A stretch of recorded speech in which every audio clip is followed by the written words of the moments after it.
வணக்கம், வாழ்க தமிழ், வெல்க தமிழ், வளர்க தமிழ். நான் ஒரு தமிழன் உமாகாந்தன். இப்போ நான் எங்கே இருக்கேன் பார்த்தீங்கன்னா, சோகோவில் இருக்கேன்.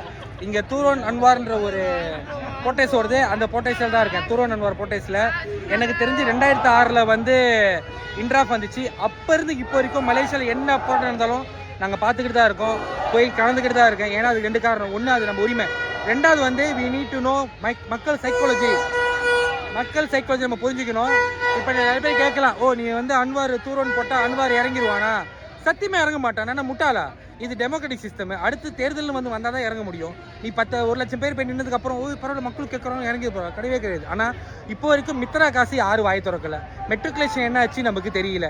ஸோ தொடர்ச்சியாக இந்தியர்களுக்கு கொடுக்கப்பட்ட வாக்குறுதிகள் எல்லாமே பொய்யா போய்கிட்டு இருக்கு. நேற்று பார்க்குற உடனே கேட்டுருவாங்க, இவனை பற்றி என்ன செஞ்சீங்க, ஜம்ரி நோட்டு ஃபீடா ஹவுஸ் வாங்கினேன். சிம்பிள், நாடே அவங்க கடை தான் இருக்கு, ஆனால் அவங்களால ஒன்றும் பண்ண முடியாது. அது நம்புற மாதிரி இருக்கா?